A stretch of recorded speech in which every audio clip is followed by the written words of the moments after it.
Ornery aliens! This is internet personality Vangelus, and I never once in my entire life saw Deluxe class Ironhide from Transformers Siege on a regular retail shelf. I saw evidence of his wave. I saw one at Fan Expo one year. I refused to pay a penny beyond MSRP.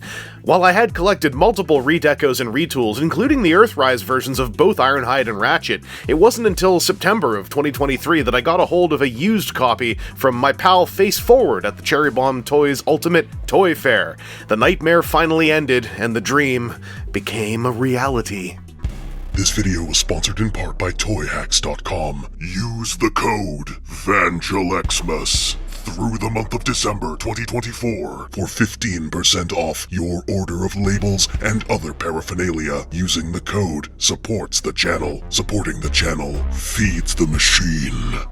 Siege's Ironhide has never seen planet Earth, but he knows what he likes, and that's red and gray boxes. This robot mode is a glorious array of cuboid rectangles, joining forces with a mildly drooping monoboob, and a mohawked gladiator hat to form a biblically and clinically accurate Ironhide silhouette. The hues of red and gray neither bother me nor inspire me, but I do dig how well the chest window's painted frame color matches to the red tones surrounding it. Ironhide's Siege streaks are primarily on his big boxy stompers, which is a logical place for weathering to exist, but that silver paint also brings life to his face, and zazz to his inner chest workings.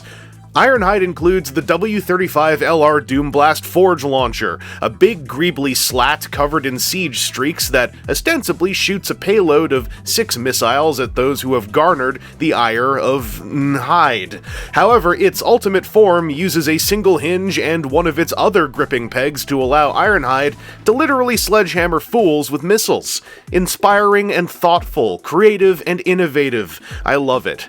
You can store the W35LR Doomblast Forge Launcher on one of the 11 non-standard 5mm ports on Ironhide's body, or even stick it onto one of the additional 2 ports under his feet, if you feel like making some kind of strange point about Siege's famous Cybertronian omnifunctional modular battlefield assault tech system. By the way, you can totally store Ironhide's head for the joke we're all not tired of.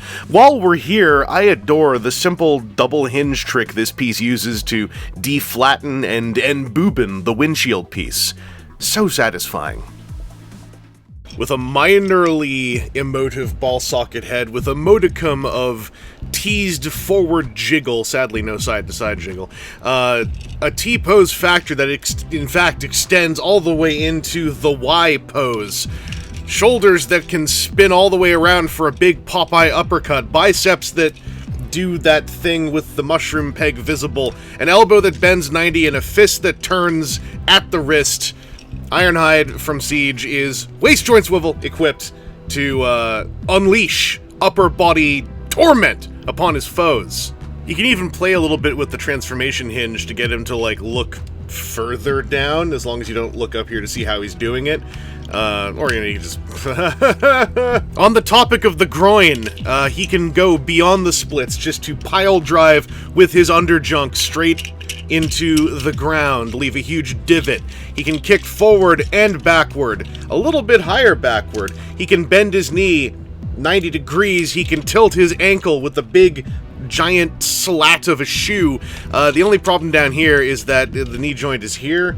And if it was here, I think it would be more dynamic. Up here, there's way more being bent back, and it's, that thing with Gundam legs. It's hard to tell if the knee's bending fully when there's only a single joint. Anyway, solid articulation, basic, but achieves all of the major notes, and it somehow is more satisfying when that happens on a guy made of this many cuboids.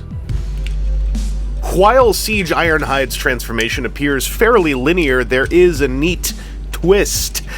Literally, I think that angled torso twist is quite neat.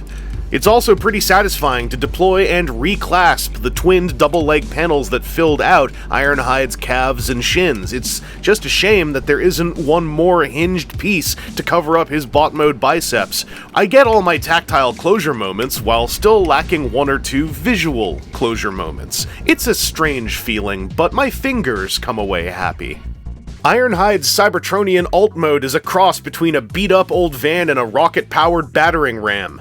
I don't like the robot bicep gap up top, but I am otherwise down for and into this stick of Crimson Smash. Are those Ironhide's feet just slapped onto the back? Yeah, and they're full of expulsion vent and rocket booster sculpting that only serves to enhance the likely intended visual of Ironhide primarily transforming to ram into somebody far less prepared. Some poor fool who was destined to lose their ultimate game of chicken. The gold and silver strips along the sides help break up the otherwise monotonous and flat colors of Ironhide's vehicle mode, though they can't overcome that unfortunate bicep gap. What can take the fight to gaps is plugging the W35 LR Doomblast Forge launcher up top on the roof. There are 2 degrees of aggressiveness that its peg can port into, but a very cool not-so-secret sauce is to use one of the foursome of 5mm holes on the front bumper. Well, the sauce is almost delicious. Unfortunately, it really calls for a second W35 LR Doomblast Forge launcher to complete the look, but there have been enough additional colorways of this piece to put a few more of those out into the wild. A stalwart workhorse deluxe, a confidently flawed average Joe toy robot with the personality and conversion process satisfaction to carry him through 4 additional colorways and a pair of vaguely deranged Earthrise retools. A Transformers action figure that still draws warm reactions from fans 5 years down the road. Siege's Deluxe Ironhide cracked a very subtle code that I got hints and tastes of when I picked up Ratchet, then Crosshairs, then the Autotrooper, but it really does all flow back into this simple, stubborn good old boy who evaded me for 4 whole years. If you've never handled this mold since its 2019 debut, give it a whirl in one of its 5 versions. Maybe hold off on the Earthrise retool. You need to warm your palate up before you get into the more esoteric end of that cuisine. Anyway, this has been internet personality Vangelus, and I am an unabashed Ironhide enjoyer. Thanks to all my supporters on Patreon and YouTube membership, especially for weathering my cyclic soapboxes about how I have enjoyed all official G1-coded Ironhides of the 21st century. Yes, even Earthrise. Yes, even Uniclassics.